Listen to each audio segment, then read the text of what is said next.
Hello, hello. This is Irene with SaugaTalks. Hello. We are on LinkedIn, we're on X, we are on YouTube, and we're on major podcasting platforms. So I'm Irene. I'm speaking with fascinating people in tech, and we cover, as you know, you might be new in our audience, so please join, please share with your peers, with your networks, with your friends, because what we're doing here, we share incredible insights from fascinating people in tech.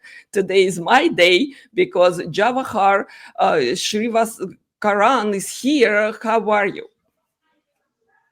Hey, Irene, pleasure to be here. Thank you for having me. Super excited to be part of this conversation. Very, very important topic and very relevant given what's going on in the security world.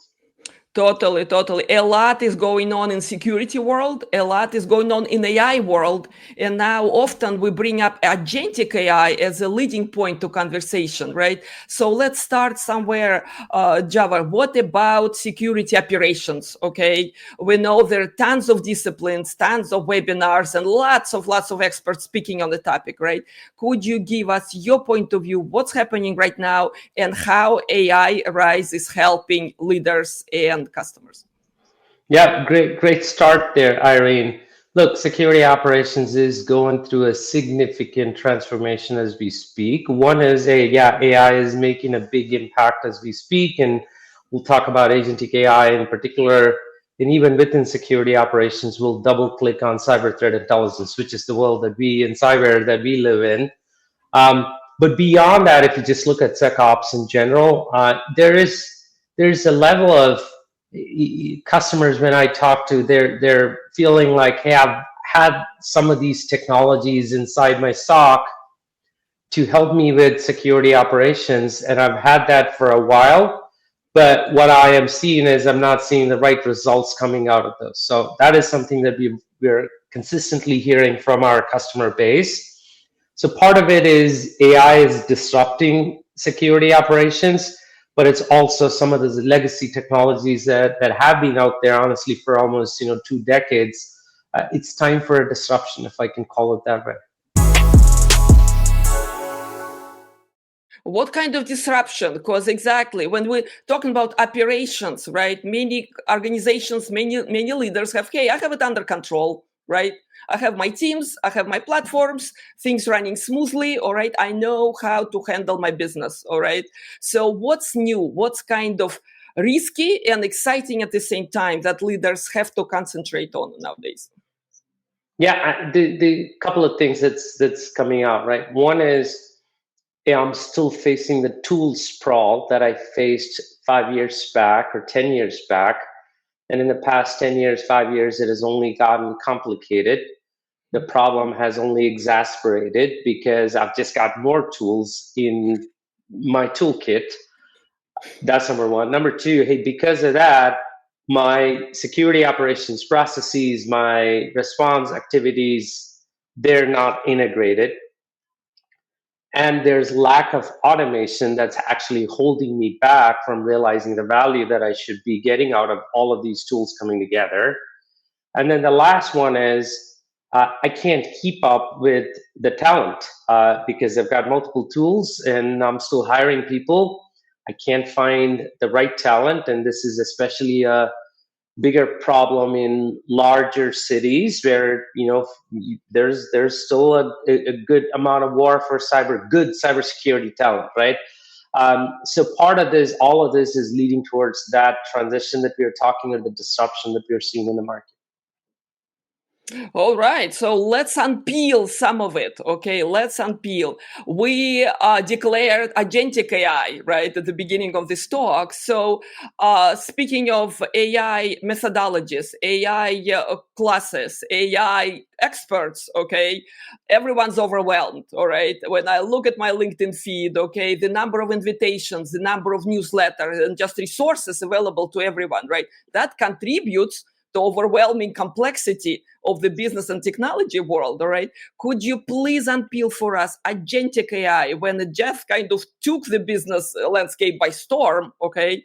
What's the kind of good news there? What kind of benefits and how complex this is to all of a sudden be in agentic AI mindset?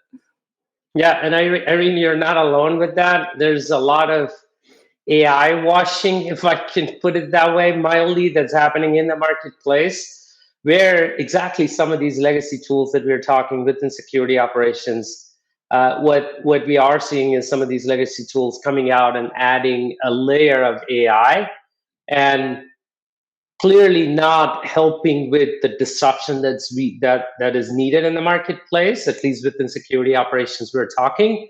But it's just adding one more level of complexity, right? So you're not alone in terms of hearing this a lot, especially with Agentic AI the last year or so. So the way we're looking at it, the way I'm looking at it, I've been in the cybersecurity industry for 27, almost 28 years now. So I've seen the waves, especially waves of automation, come and go, right? If I go back literally 20 years, 20 plus years now, we did see the change from intrusion detection system to intrusion prevention system happen in the early to mid 2000s. I'm just going old school here, right? Dating myself. And the idea is essentially, hey, going from just detection to prevention, which is inline prevention, you're able to automate a lot of things that you were not able to do just in detection mode. But fast forward 20 years, we've still not achieved what we as an industry, we've still not achieved what we thought that we'll achieve in 2003, 2004. So part of the challenge is, hey, how do you take a different approach with AI? And a lot of times what we're also seeing in the marketplace today is companies are coming out with LLM wrappers. So they're taking a specific problem and they are applying an LLM wrapper on top of that. And then that becomes a Gen AI based tool or a company by itself, or it's an agentic AI or a multi-agent AI tool or a functionality within a broader platform, right? So what we on the cyber side, clearly what we want to focus is we don't want to take that approach. We want to take a more prescriptive approach as it relates to security operations and very specific to cyber threat intelligence. We're the leaders in the cyber threat intelligence platform market. We've got majority of the ISACs as our customers, which we are very proud of. We've got large enterprise customers. So what we've done is we've taken that experience, that depth that we have in cyber threat intelligence, and we are applying that to the agentic AI world, but making it truly, truly meaningful and effective to our customers. So again, the focus is what's real, what can we make it real for our customers with agentic AI? And again, we are staying true to our strengths, which is cyber threat intelligence. That's what we're doing. And across agentic AI, I want to finish this thought here, and I would love to get some leading questions there, is we want to make sure we're leveraging agentic AI across the spectrum, right? And that could be AI-driven analysis of cyber threat intelligence, that's AI-driven decision-making, that is also very, very important. The last bit is AI-driven action, right? So it's analysis, decision-making / prioritization, but eventually leading to automation and action. The recent Cyware survey shows 80% of IT professionals feel that their threat intelligence programs aren't fully operationalized, all right? So do you see agentic AI is helping here, or there are different types, different tools, and different approaches that help close this gap? It is absolutely going to help. Agentic AI and AI in general is absolutely going to help close this gap. But the key word there, Irene, is operationalizing cyber threat intelligence. So that is the key word, and that is where we are focused on. If there's one word, keyword that we are focused on, that's that operationalizing CTI, cyber threat intelligence.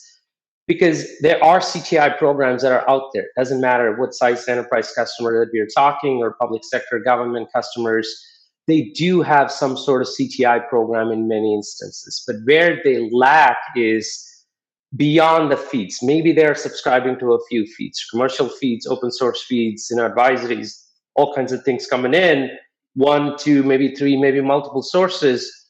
But where things, the gap that we see as we engage with these customers is that clearly it's the operationalization part, right? Okay, I've got all of these feeds coming in, I've got multiple sources, it's disparate information coming in.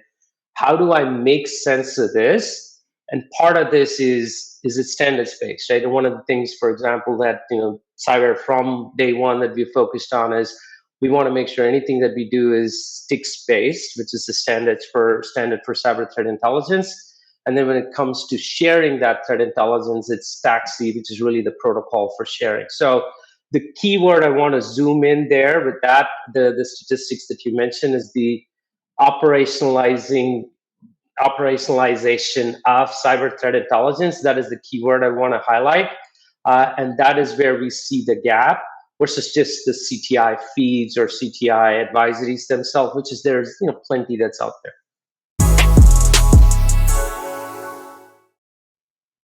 What about collaboration? Okay, because I see another data point coming from the Cyware survey, right? It's about 74% of IT professionals believing that their organizations could enhance threat intelligence sharing. All right, what does it mean? I mean, when we're thinking about agentic AI to facilitate better collaboration, what are the opportunities there? Absolutely. So in addition to AI-based cyber threat intelligence, analysis, decision-making, prioritization, automation, actioning, all of the things that we discussed, another key benefit that's going to come out of AI is that threat sharing. So threat intelligence management will only take the industry so far. The better threat sharing environment that we have across the industry, the better outcomes that we will see. So that is something that Cyware is super focused on. And if you look at our AI tools that we are integrating, or the Agentic AI approach that we have, for example, one of the things that we are focused on is AI-driven threat advisories. So for example, if you're an entity that is a hub that shares threat information with downstream entities, and those entities could be within your own organization. If you're a large Fortune 100 organization, you might have a centralized CTI team that is sharing that threat intelligence downstream to multiple teams within your organization. It could be vulnerability management, it could be incident response, it could be threat detection, it could be multiple downstream teams within your own organization where you can use AI-driven threat advisories as an example to effectively share that information. But more importantly, it's external threat sharing. This is where, hey, you're sharing within your industry or industry to industry, and within communities, hubs getting created, and Cyware is front and center of that activity as it relates to threat sharing or collaborated, what we call as driving that defense through tighter collaboration when it comes to threat sharing. You mentioned lack of automation, or rather not enough automation, right? So in the same survey, right, I'm seeing the number 61% trust AI agents with human oversight. I hear a lot about this, right? So AI is a helping hand to human, all right? Human oversight is critical. Verification, all kind of guardrails, right, is critical. So what kind of framework would you recommend to ensure that this trust translates into outcomes? Actioning and automation is the end goal. As much as AI, agentic AI, can help with other things like NLP queries, for example, with threat intelligence information. We have that, right, as part of our quarterback product line that we're bringing to the market. You as an analyst can do NLP-based queries to look at advanced threat information. It could be malware, it could be a specific IP address that you're hunting and looking for specific threat information. The clear value comes as we go into the automation part of it. So this is where, again, look at high fidelity events, look for the threats that is actually material for your business. Don't get lost in the noise, if I can use that as a term, because if you look at traditional tools, log management, SIM, and other tools, you got a lot of data that's coming in, which means you've got alert fatigue, which is a real problem with traditional SecOps tools. So focus on the most important actions that you got to take, and cyber threat intelligence is a natural focus as you look for those things for you to go take action. And then clearly there is a path that we are creating, or a framework that we are creating, where, hey, you're analyzing the threat information, you're prioritizing, you're taking some decisions, and you're automating or the actioning part, which is where the integration comes into play. And one other thing there is an MCP server, right? That's something that that we're looking at, bringing into the market pretty quickly here, where we can open it up so that our partners can work with us. We can work with our partners, because this is, again, we can't do it alone. We have to work with our partners. So that when it comes to actioning, clearly that integrated approach is what we're taking. What about some real world examples though? All right. So drawing from your experience, from your career, all right. Could you share maybe standout examples? We don't need organization name. We don't need project names, right? It's mostly about how CTI teams leverage threat intelligence successfully and what made it work. Maybe some, looking under the hood. Okay. Some success story if you have one. Yeah, I'll give a couple of success stories. One is definitely what we are proud of with our unified threat intelligence platform that we've been building up. And essentially the idea that Cyware is working in the marketplace is you don't want to go procure 5 different technologies or 8 different technologies from 8 different vendors to build your CTI program. So CTI program is, there's threat feed, there's I hope my video is still on. So there's the cyber, threat intelligence feeds coming in. These feeds could be commercial feeds, advisories, open source, any of that. There's the platform, the TIP platform itself, the threat intelligence platform, which is where Cyware started, but it expanded really.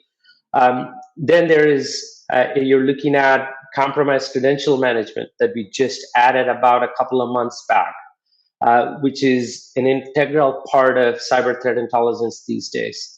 As we are leading into the rest of the year, you'll start to see us adding more functionalities from the DRP side of things. So if you look at it, truly expanding into external attack surface management, which is where the market is going, which is where the customers are going. So we've got a few customers that are embracing this unified platform strategy for cyber threat intelligence. So it's not just TIP. 5 years ago, that was the game that was in the market. So where, what we've done to change that is this is a full-on CTI, integrated CTI, unified CTI platform that includes, yes, there's a TIP, but it also includes a market-leading threat intelligence feed, compromised credential management, sandboxing capabilities for malware detonation, adding DRP functionalities as we go into the rest of the year, and then the automation components. We've got a handful of customers that are leveraging that platform very successfully. And then the other part that we're super proud of that I mentioned is our work with ISACs and CERTs and ISAOs. That's the collective defense part that I mentioned. This is the collaboration, threat sharing, collaboration, what we call as collective defense. So we've got some really good customers, big size customers that are leveraging our platform for that effective threat sharing, both within their organization, but more importantly, across organizations, which is something, it's a tricky thing, if you will, and how much of threat information can I share, what to share, what not to share. So we create that pathway, we create that network, and we've got, ISACs effectively using them. The last one I would mention as a real world example is the automation part.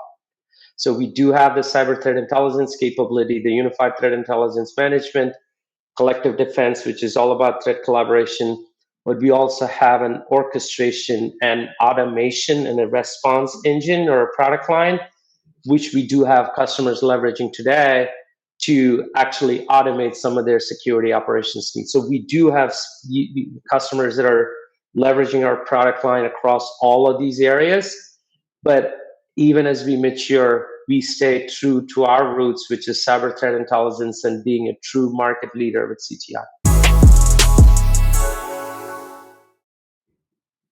Fantastic. Yeah, you mentioned customers, all right. Could you please, again, describe some of the common pain points you see out there, okay, that they face, that you help them, but most importantly, the pressing need, which I'm sure is evolving as solutions evolving, right? Technology is evolving. But what about those pain points that really customers looking to solve nowadays? Yeah, some of the pain points, what we discussed in this call, legacy tools that are not connected, they're not seeing value out of it, both value from a security point of view, security efficacy, but also value from a financial point of view, right? Unit economics, if you will. So clearly that's a pain point that customers do call out. But specifically within the technology pain points, if you will, especially if you look at the top end of the enterprise segment, they do have investments in CTI, in cyber threat intelligence. They have multiple feeds coming in. It's really how they are effectively operationalizing that threat intelligence that's coming in. That's a big pain point for those customers. As we go a little bit below into the lower end of the enterprise, still it's enterprise, not mid-market or SMB, but as you go beyond the Fortune 2000s, 3000s, the pain points are slightly different because they're still probably slightly early in their CTI journey. So this is where we're coming in and helping them mature their cyber threat intelligence journey to the next level. This is where the platform approach comes into play, bringing in threat feed, compromised credentials, sandboxing, along with TIP and some of the other, DRP functionalities all integrated in. So clearly that pain point is something that we're solving there. And then the third pain point is around collective defense, which is essentially, I have all of this threat information. I do want to share this with my community, internally, externally, supply chain, third party, fourth party. That is a pain point that customers still face because it's who do you share that threat intelligence with? What level of sharing do you want to enable? How do you share it? Can you create a platform to share it? There are risks associated with it. Legal concerns for you to work through. So Cyware, we clearly work, we work with our customers that are going through those pain points. And the last step is, okay, you've got all of these things, I want to automate. I'm not automating some of these things, and any automation that I might have built with some of the legacy tools like first generation SOAR tools, security automation, orchestration tools, response tools that were out there 4 or 5 years ago. And I started to automate, but I'm still not seeing the results. That's a clear pain point for me. This is where we're doing that today with our existing customers, and across all of these areas, we're leveraging Agentic AI to take our customers to the next level. All right, let's turn this conversation. You mentioned a little bit about talent. If I'm not mistaken, talent shortage, okay? I hear left and right, all right, how not enough IT people, not enough engineers, and in cybersecurity, right, CTI teams, okay? What kind of challenges leaders and organizations facing now? Because looks like, right, there's never enough talent in whatever field you look, and how they're solving these sort of challenges. Yeah, a couple of things I would point out. One is the raw numbers itself that we see all the time, right? 2 million the open jobs, in the 3 million open jobs. So that is one. Park that aside. The more pertinent thing as it relates to talent shortage is qualified talent. That's how I would put it. Because as you get deeper into the SOC, you need somebody with that experience. It's scars from the battlefield, if you will. We've been there, done that with other organizations, and you have that experience. It's really that qualified talent, and that is very much true in the cyber threat intelligence world. If you look at CTI analysts themselves, so we're trying to again help the industry with training, enablement, and one of the things that we're super excited to introduce at Black Hat, which is coming up 2 weeks from now, first week of August, is a capture the flag event, a challenge that's specifically focused on cyber threat intelligence. So Cyware is, we're building that up for Black Hat. So anybody attending Black Hat, you will get an opportunity to go through a guided CTF, capture the flag that's focused on CTI, right? That's focused on cyber threat intelligence, and you get a chance to win a challenge coin, medal, other cool prizes that we're doing at Black Hat. So the point is, we need to get more qualified people, and we need to train them as it relates to security operations and SOC in general. But even within that CTI, there's definitely that talent shortage that we hear from our customers that we talk to. So we've been taking a few steps to address that gap, and we're super excited with this capture the flag challenge that we are introducing at Black Hat. Beautiful, beautiful. What about career advice, okay, for people who may be thinking about entering the field, all right? Because it looks like this is a place to be, okay? This is a great opportunity for how many decades to come in someone's career, right? So what's a good advice, kind of, start learning, educating yourself, resources are everywhere, right? We know that. Point is, what's a good, what is smart way, okay, to become proficient in shorter period of time, hopefully. Yeah, definitely some of the basics that you got to cover with cybersecurity if you're just starting with cybersecurity, right out of college or even high school, that you want to start your career with cybersecurity. You got to get the basics out of the way, which is kind of what I went through in the 90s, if you will. Uh, then it's always good to specialize within a subdomain within cybersecurity, right? Rather than being a generalist, like you're going deeper into one specific area. Obviously, AI is disrupting, as we've been talking all through this session. So the faster you ramp up with AI in general, but also applying AI within cybersecurity. And this is where, if you're going deeper into one subdomain within cybersecurity, how AI gets applied there in that subdomain, that becomes critical. There are certifications and other things, trainings, that are out there that you can always use to ramp up your skill set.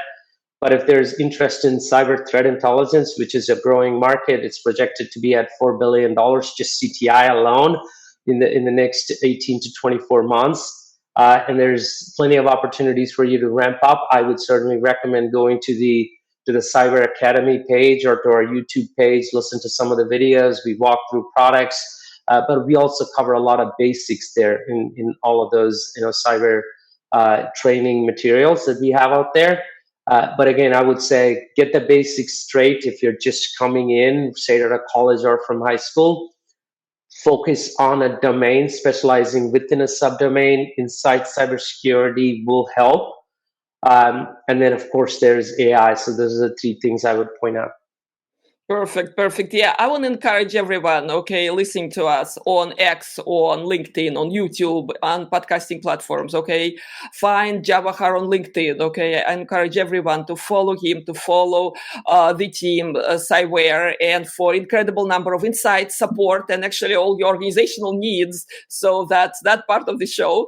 Let's wrap up, Jawahar. This was incredibly insightful, all right? We know there are shiny toys out there, okay? We know that there is such a huge promise right now with agentic AI, and at the same time, some disappointments, like you said, when leaders don't see the outcomes they expect. All right. So in this complex world, right, could you please share maybe a few takeaways for the audience to remember this conversation by, in terms of, right, what are the opportunities and what are kind of, the great ways to achieve the best for organization?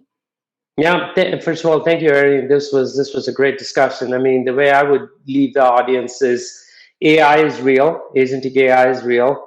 It's not just about the potential of agentic AI. It is also the real world applications that we are starting to see, and especially within SOC security operations and within cyber threat intelligence. So make sure that you're stepping up your game with some of the basics with CTI. And again, this is where, taking that true platform or unified threat intelligence management approach becomes key, so that becomes a key thing, so that you don't have fragmented technologies that you're trying to stitch to make a CTI program, right? So feel free to reach out to us if you think we can be of any help to help you in that journey. The second thing is, look for small wins within agentic AI as it's applied to the SOC or even within CTI, right? It can be overwhelming if you're looking at all things within agentic AI, but look for small wins, right? Maybe leveraging AI for your cyber threat intelligence, your threat detection piece, right? Leveraging that, NLP queries, it's a great place to start. Use AI Assist as the next step. Then as you go, hey, you're starting to truly automate some of the things with agentic AI. Maybe playbook creation that is fully automated, where AI helps you with that playbook creation without a low-code, no-code approach. But you're building your way up to that versus jumping straight into it and maybe seeing, hey, this is not clicking, this is not working, right? So just like anything else, it has to be a phased approach. And again, we can help you with that maturity cycle as well. But beyond that, it is real. It is happening now in July 2025. And if Cyware can help you with any of those things as it relates to maturing your CTI program or your security operations practices, feel free to reach out to us. Absolutely. That's a perfect finale to the conversation. Just want to give you a couple of minutes, Jawahar. Any news, any announcements you want to make for Cyware? I mean, anything that you want to tell the world in this point of time? We're at Black Hat. 2 weeks from now, we're at Black Hat. If you're attending Black Hat, the Black Hat conference, stop by, have a conversation with us at the booth. And more interestingly, as I mentioned, there is a Capture the Flag event. So there is the challenge that we are introducing, your opportunity to win a medal by capturing some of those flags. It's a guided CTF, so we've made it easy, but if you want to keep going to the next challenge, you get the opportunity to do it. It's a fun thing to learn CTI, or if you already know CTI, for you to take the challenge, show to the world that you can capture some of these flags. So stop by our booth, have a conversation with our team, participate in the CTF. But beyond that, if you're not attending Black Hat, we're here. We're looking forward to having a conversation with you to mature your CTI needs. Or even get you started somewhere. If you're not there with the cyber threat intelligence program, we'd love to get you started. Or if you're already having a CTI program in place, I would love to sit down and discuss with you to take that to the next level as you see appropriate. Fantastic. Thank you so very much. Thank you. Thank you, Irene. Thank you for the opportunity. It was